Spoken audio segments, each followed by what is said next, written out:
말씀, 시므온과 안나가 예수님을 영접함, 이런 말씀이 되겠습니다. 일대지로 시므온이 그리스도를 영접하고 찬송함, 이런 말씀입니다. 이제 25절부터 35절까지 말씀입니다. 영접함으로 했는데 교재에 보면 영접하고 찬송함, 일대지가 찬송까지 넣어야 더 확실합니다. 영접하고 뭐 했느냐 그거예요. 영접만 하고 있었는가 아니고 시몬이 그리스도를 영접하고 찬송했다. 자, 예루살렘에 시몬이라는 사람이 있었습니다. 이 사람은 어떤 사람입니까? 시몬이 어떤 사람이죠? 의로운 사람이었어요. 의로운 사람. 왜 의롭냐? 의로운 의인은 없나니 하나도 없다고 하셨는데, 자, 예수 그리스도를 믿고 기다렸습니다. 누구를 믿고 기다렸다고요? 예수 그리스도를 믿고 기다렸어요. 그래서 의인이 됐던 겁니다. 그 다음에 보면은 그렇게 말씀이 이어집니다. 자, 26절은 그가 주의 그리스도를 보기 전에는 죽지 아니라 하는 성령의 지시를 받았더니, 또 28절에는 시몬이 아기를 안고 하나님을 찬송하여 이르되, 그래서 아기였지만 어떤 사람들이 말하는 대로 아기였을 때는 그냥 보통 사람이었는데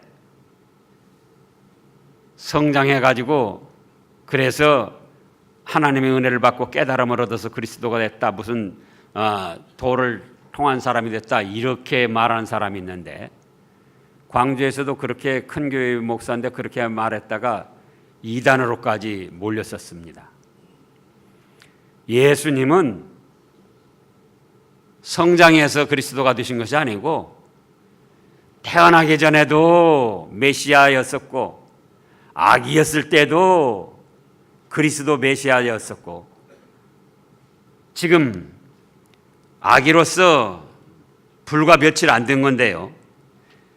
40절에 보면은 그 전의 말씀이죠.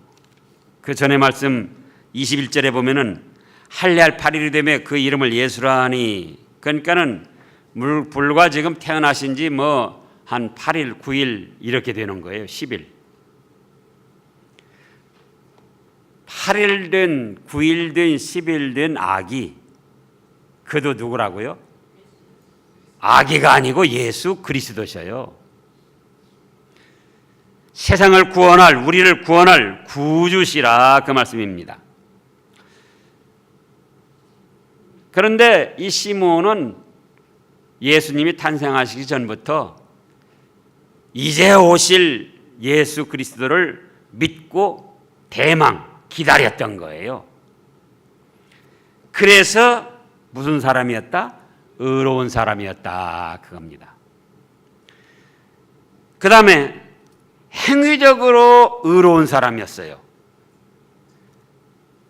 이 사람은 의롭고 그 다음에 뭐라고 그랬습니까? 경건하여. 경건이라는 건 하나님의 말씀대로 하면 경건한 거예요. 도덕적으로 수양을 쌓고 저 산속에 들어가서 무슨 이 솔잎만 먹고 저 산채나물만 먹고 그래서 경건한 것이 아니고, 어떻게 하면 경건하다고요? 하나님의 말씀대로. 그래서 영적으로 믿음으로 예수 그리스도를 대망했기 때문에 의로웠고, 또 행위적으로 경건한 생활을 했기 때문에 의로운 사람이었습니다. 그랬더니 성령님이 그와 함께 하셨어요. 누가 함께 하셨어요? 성령님이. 이스라엘의 위로를 기다리는 자라. 이스라엘의 위로도 그리스도가 이스라엘의 위로가 되고 오늘날 우리 인생들의 위로가 되시잖아요. 그러니까 그리스도를 믿고 대망했기 때문에, 기다렸기 때문에 의인이었고, 행위적으로 경건한 생활을 해서 의인이었고, 그렇게 되니까 누가 함께 하시더라? 성령님이 그 외에 함께 하셨습니다. 성령님이. 그래서 이제 성령님이 지시를 하셨습니다. 뭐라고 하셨습니까? 26절. 그가 주의 그리스도를 보기 전에는 죽지 아니하리라 하는 성령의 지시를 받았더니, 보세요. 여기서도 시몬에게 누가 함께 하시며 지금 인도하시고 주장하십니까? 성령님이.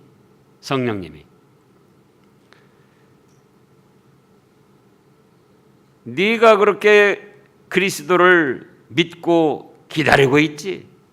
그러므로 또 말씀대로 순종하며 경건한 생활을 하고 있지. 그렇기 때문에 네가 나이 많았지만 그리스도를 보기 전에는 죽지 아니하리라. 그런 지시를 받고 감동을 받아서 이제 27절에 성전에 들어갔습니다. 그랬더니 마침 부모가 율법의 관례대로 행하고자 하여 그 아기 예수를 데리고 왔습니다. 율법의 관례대로 뭔가? 바로 21절부터 지난해 말씀드린 8일이 되면 할례를 하고, 그 다음에 22절에 모세의 법대로 정결 예식의 날이 참에 아기를 데리고 예루살렘 올라가서 주의 율법에 쓴 바 첫 해에 처음 난 자마다 주의 거룩한 자를 하리라 한 대로 아기를 죽게 드리고, 율법의 말씀대로 산비둘기 한 쌍이나 혹은 어린 집부들기 둘로 제사하는 정결 예식을 했는데, 그 율법의 관례대로 이렇게 했다는 거예요. 이미 아기 때도 무엇이었다? 그리스도 예수시였기 때문에 굳이 이런 정결 예식을 하실 필요가 없었습니다. 그러나 예수님께서도 하나님께서 세운 제도이시기 때문에 예수님이시지만 그대로 부모도 순종하고 예수님도 그 율법의 관례대로 행하신 것입니다. 그래서 오늘날도 마찬가지예요. 오늘날도 성경에 말씀하신 거나 또 교회의 어떤 제도나 법도가 있으면은 그걸 그대로 순종하고 행하는 것이, 그것이 하나님을 기쁘시게 하고 의를 이루는 것입니다.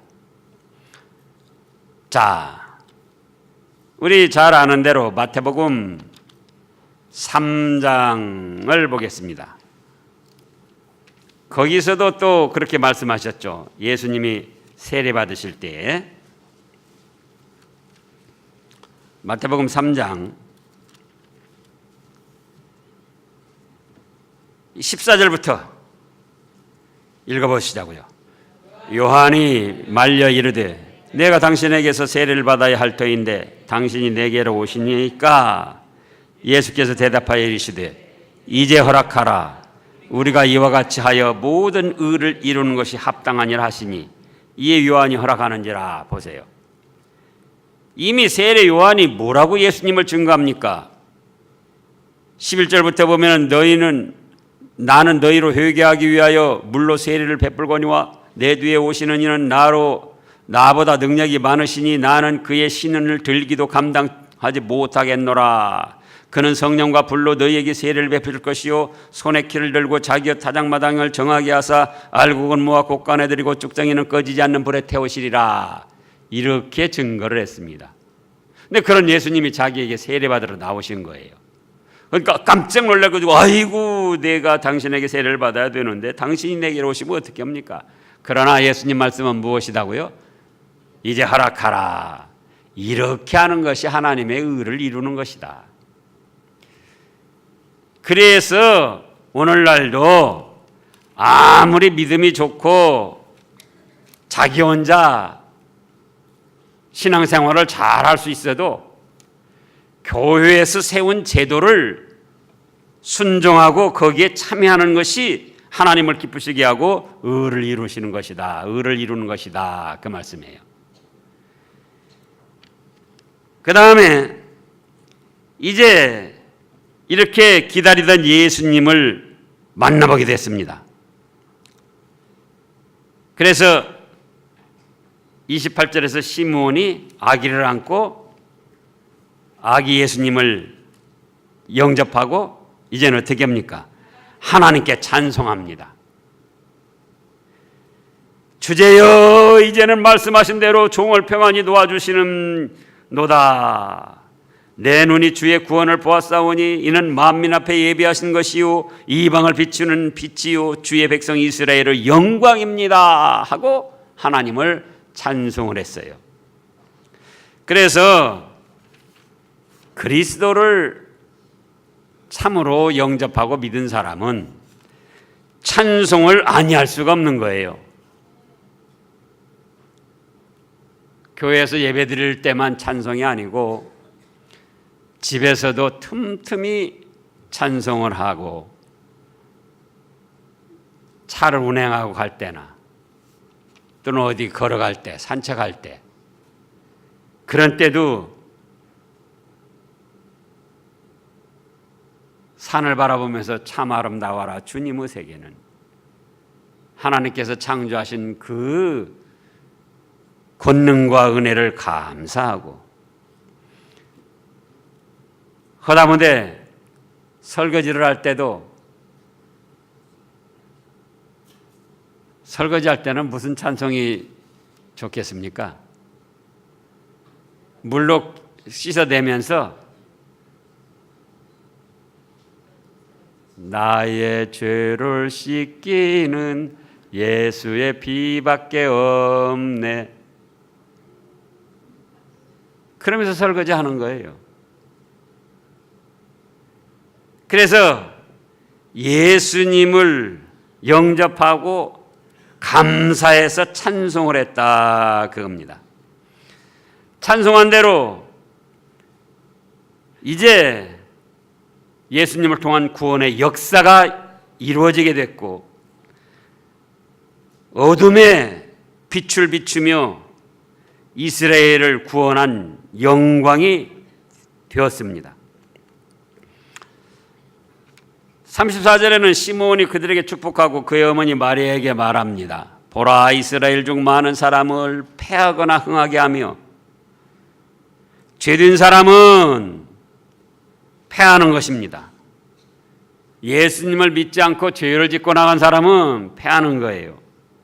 그러나 예수님을 영접하고 순종하는 사람은 흥하게 됩니다. 옛말에 그런 말이 있죠. 순천자는 흥하고 하늘을 따르는 자는, 곧 하나님을 따르는 자는 흥하고 역천자는 망한다. 하나님을 거역하고 나가면 망한다. 바로 예수님을 중심으로 그렇게 되는 겁니다. 또 비방을 받는 표적이 되기 위하여 세움을 받았고 그럼에도 믿지 않는 사람들이 예수님을 비방하고 배척을 했는데 이런 것을 지금 박근혜를 비방하고 배척하는 걸로 그렇게 비유하는 사람들은 하여간 악한 사람들이고 멸망받을 사람들이에요. 35절에 또 칼이 내 마음을 찌르는 듯 하리니 이는 여러 사람의 마음의 생각을 드러내려 함이니라 하더라. 배척을 받고 십자가에 못 박혀 죽으실 때 육신의 부모로서 칼이 마음을 찌르듯 하는 아픔을 당할 것이다. 그런 겁니다. 이제 두 번째 떼지로는 36절부터 40절까지 보면은 안나가 예수님을 영접하고 증거했습니다. 36절에 또 아셀 지파 바누엘의 딸 안나라 하는 선지자가 있어 나이가 매우 많았더라. 그가 결혼한 후 7해 동안 남편과 함께 살다가 과부가 되고 84세가 되었더라. 자,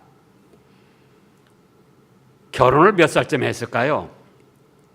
이때는 좀 일찍 결혼을 했습니다. 지금도 뭐 유럽 지방에 이 일찍 결혼한 사람들이 많이 있는데 한 20대 전후로 잡고요. 7년 동안 살았습니다. 20살에 결혼해서 7년 동안 27살에 과부가 됐어요. 근데 84세가 됐습니다. 약 60여 년간 과부로 지내면서 여자 선지자였어요. 36절에 보면 이 젊은 나이에 남편이 죽었다. 결혼한 지 7년 살다가 남편이 죽었어요. 사람들은 뭐라고 그러겠죠? 사람들은 뭐라고 할까요? 남편 잡아먹은 못된 여자. 그런데 하나님은 그를 선지자로 쓰셨더라 그거예요.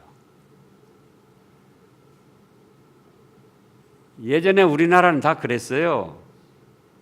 결혼해서 남편 일찍 죽으면 남편 잡아먹은 못된 여자라고.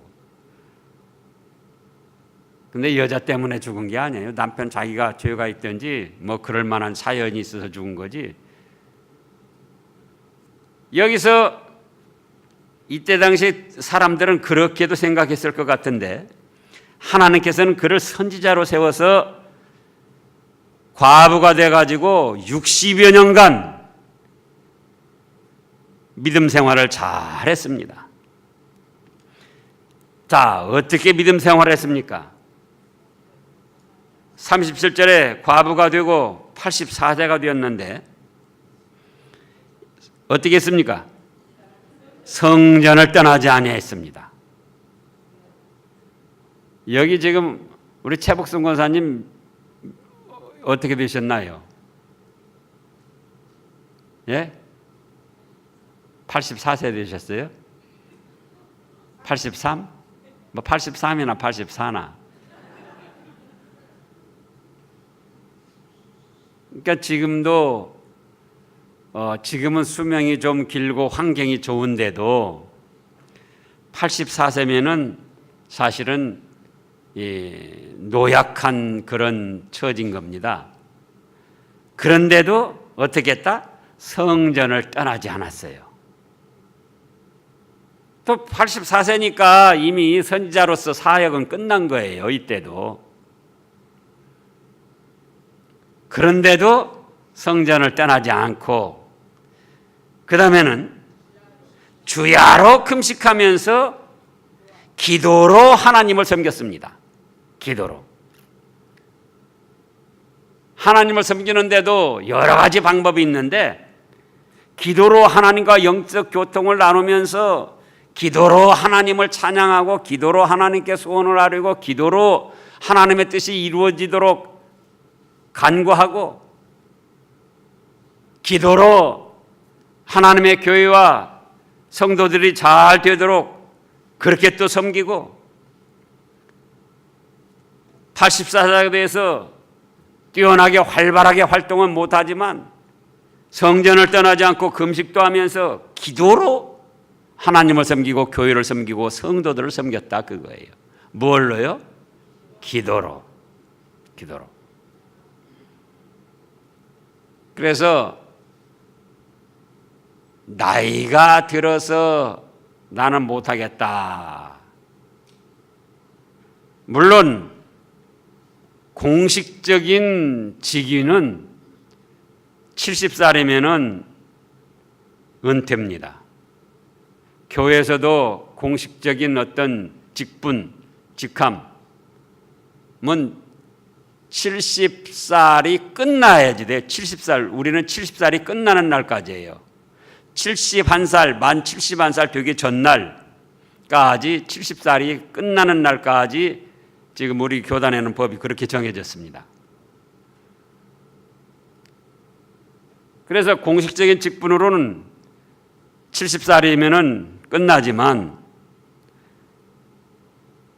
그럼에도 성전을 떠나지 아니하고 그럼에도 금식까지 하면서 그럼에도 기도로 하나님을 섬기고 교회를 섬기고 성도를 섬기는 일에 전념했다 그거예요.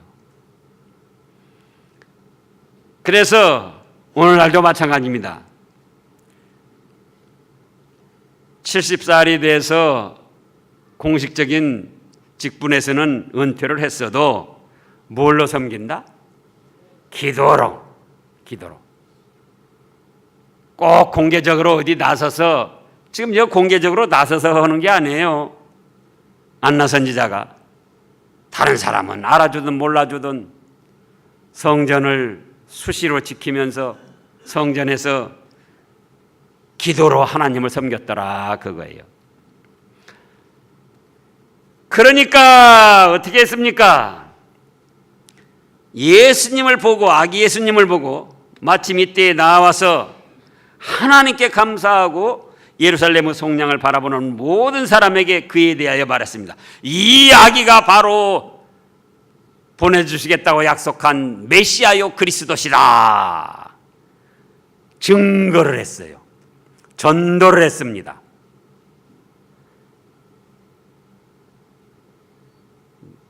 자, 우리가 또 전도도 지금 우리가 화요일날 전도하는데 조금 전도하는 분들이 더 늘어나야 됩니다.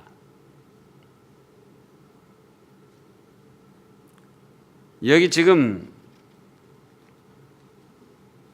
38절에 마침 이때에 나와서 하나님께 감사하고 예루살렘의 속량을 바라는 모든 사람에게, 자 보세요. 한두 사람에게만 말한 게 아니에요. 마침 이때에 나와서 하나님께 감사하고 예루살렘의 속량을 바라는, 뭐라고 그랬습니까?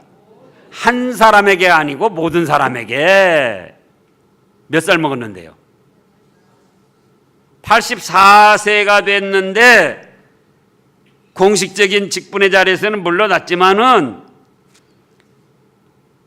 예수님을 고대하며 믿고 있다가 그 예수님을 만나니까 감사를 드리고 예수님을 기다리는, 그리스도를 기다리는 다른 사람들에게 전도했다 그예요. 전도했다.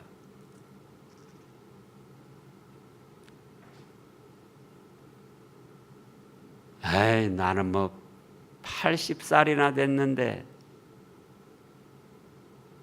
자, 콩씨를 심는데 대학교 나오고 25살 먹은 사람이 심으면 잘 나고 80살 먹은 분이 심으면 안 납니까? 나요, 안 나요? 안 나요? 80살이 먹은 분이 심어도 콩씨 나요. 또 저 집사람이 그런데 상혁이를 맡았대요. 상혁이 반을. 그래가지고 상혁이 보고 지난주에 너 이제 새해가 되고 그랬으니까 전도해와라 그랬더니 오늘 전도를 해왔다는 거예요. 상혁이 몇 살 먹었죠? 10살? 박상혁이 말해요. 박상혁이. 박정복 장로님 몇 살 먹었어요? 상혁이 10살이요? 맞아요? 거기는 뭐 조카, 아니 손주 나이, 그것도 친손주도 아니고 손주 나이 알기가 어렵죠. 근데 어쨌든 10살 먹었는데, 자 10살 먹었는데 심으니까 낫습니까? 안 낫습니까? 10살 먹어서 심었어도 낫어요. 10살 먹었. 그런데 지금 여기는 한참 때인 분들이 심지를 않으려고 하면 되겠느냐 그거예요. 예? 10살 먹은 애가 심어도 나고 80살 먹은 분이 심어도 나고 다 나는 거예요. 심으려고를 안 하니까 그렇지 심으면 나게 돼 있어요. 그래서 84세나 되었는데 예수님을 만나보고 감사를 하면서 예루살렘의 속량을 바라는 모든 사람에게 나가 전도했다. 그거예요. 전도했다. 그리고 이제 39절부터는 예수님의 어렸을 때에 대해서 세 번째 대지로 말씀을 했습니다. 주의 율법을 따라 모든 일을 마치고 갈릴리로 돌아가 본 동네 나사렛에 이르니라. 40절에 읽어보시자고요. 아기가 자라며 강하여지고 지혜가 충만하며 하나님의 은혜가 그 위에 있더라. 육신적으로 자라나면서 더 강하여지고 지혜가 충만하여 하나님의 은혜가 그 위에 함께 있었습니다. 이제 그 부모가 41절에 해마다 유월절을 되면 예루살렘으로 가서 절기를 지켰습니다.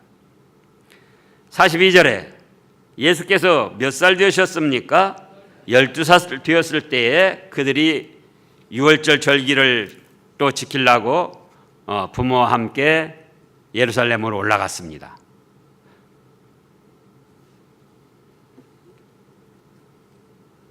이 지금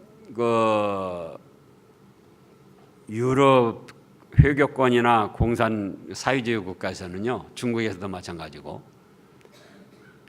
어린아이들에게 복음을 전하지 못하게 막고 있어요, 법으로. 그래가지고 이제 성인들이 됐을 때 뭐 19, 20 이렇게 됐을 때 그런 사람들에게 이제 전하도록 됐는데 그건 아주 악한 법입니다. 지금 12살이 됐는데도 절기후 관례를 따라 어디를 갔다?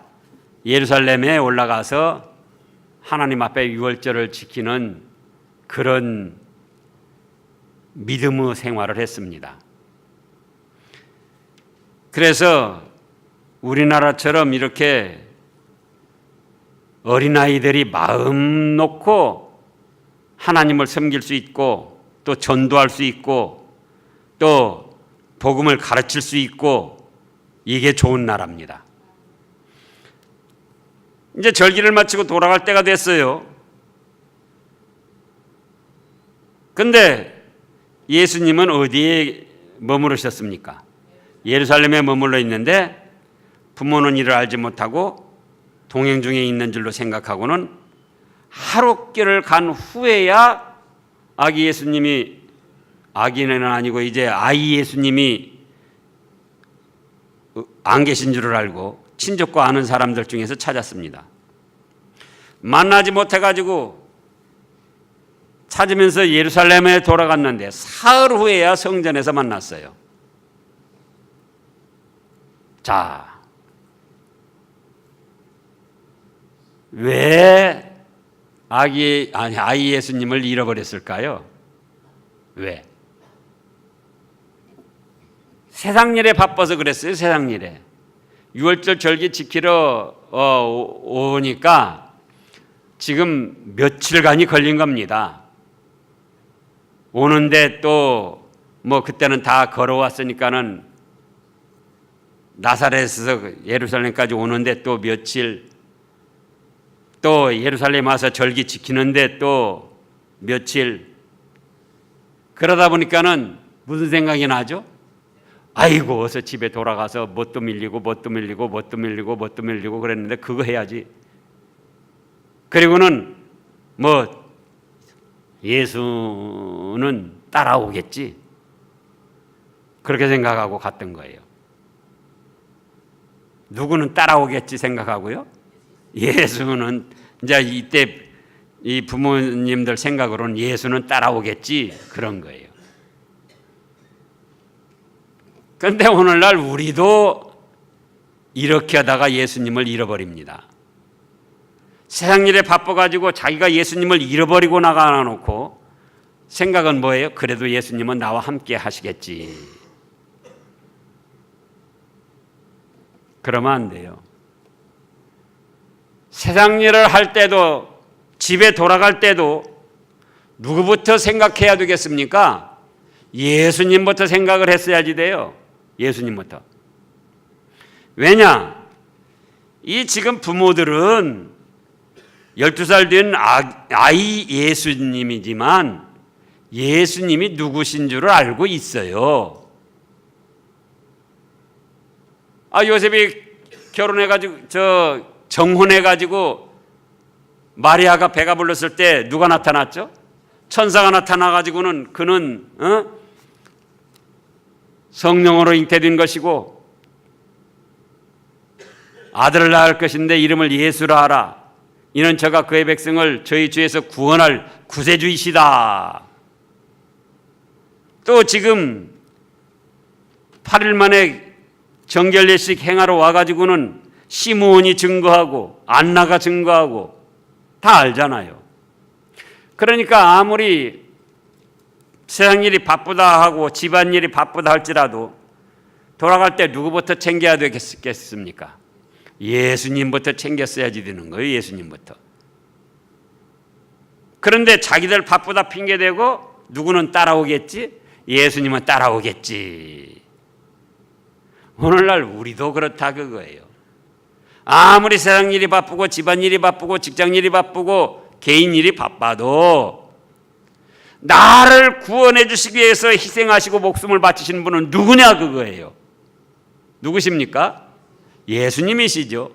그러니까 우리가 세상 일이 바쁘고 가정일이 바쁘고 개인일이 바쁘다 할지라도 누구부터 마음에 품고 가야 되겠냐 그거예요. 누구부터?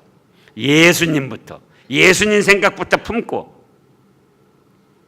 그런데 세상 일에 바쁘다 돌아가면서 누구는 따라오겠지? 예수님은 따라오겠지. 그렇게 생각하고 나가면서 예수님을 잃어버리게 된다 그거예요.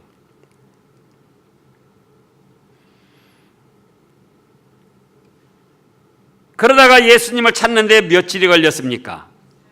잃어버리기는 하루 잃어버렸는데 찾아 나서서 사흘 만에 찾았어요. 그러니까 결국은 며칠 동안 잃어버린 겁니까? 나흘 동안을 잃어버린 거예요. 나흘 동안을.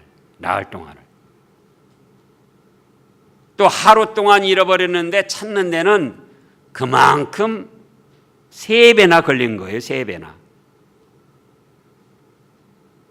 오늘날도 마찬가지입니다.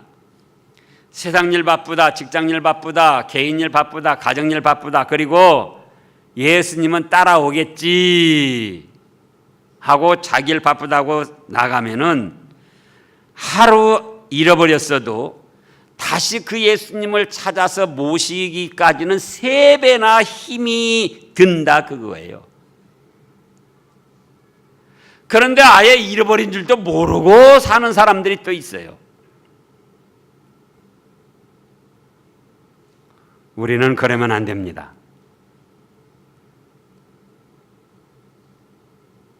왜 잃어버렸다고요? 세상 일, 가정 일 바쁘게 생각하다가, 그리고 예수님은 따라오겠지 지레짐작하다가.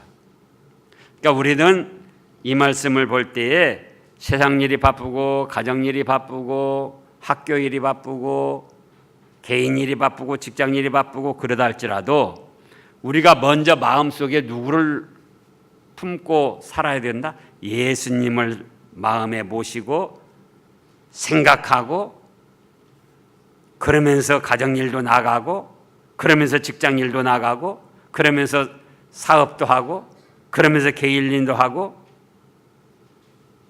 예수님을 모시다 보니까 수요일이면 어떻게 되겠죠? 수요일이면은 예수님을 모시고 있으니까 오늘 수요 예배 드려야지.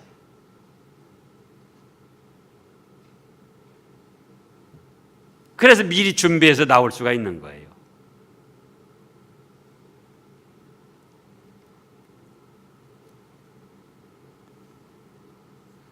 근데 예루살렘에서 예수님은 어떻게 하십니까? 성전에서 제사장들과 그때 당시 종교 지도자들과 그들에게 듣기도 하시고 묻기도 하시고 47절에 듣는 자가 다 그 지혜와 대답을 놀랍게 여기더라. 그의 부모가 아이쿠 어찌하여 우리에게 이렇게 하였느냐. 아니 잊어버리기는 누가 잊어버렸는데 지금 예수님 탓을 합니까? 네 아버지와 내가 근심하여 너를 찾았노라. 그러니까 예수님 대답이 아주 걸작입니다. 49절에 예수께서 이르시되 어찌하여 나를 찾으셨나이까? 내가 내 아버지 집에 있어야 될 줄을 알지 못하셨나이까?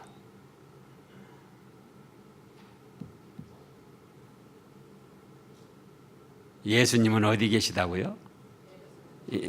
아버지의 집, 아버지의 집 성전. 오늘날도 잃어버린 예수님을 만나려면은 성전에 와야지 돼. 성전에. 어디 와야 된다고요? 성전에. 그런데 그 부모는 그가 하신 말씀을 깨닫지 못했어요. 아버지의 집 성전에 내가 있어야 될 줄을 알지 못하였나이까? 그런데 51절에 예수께서 함께 내려가사 나사렛에서 순종하여 받드시더라. 누구를 순종하여 받들었다는 겁니까? 육신의 부모인 요셉과 마리아를 30살 될 때까지 잘 받들어 순종했어요. 52절에 예수는 지혜와 키가 자라가며 하나님과 사람에게 더욱 사랑스러워 가시더라. 기도하겠습니다.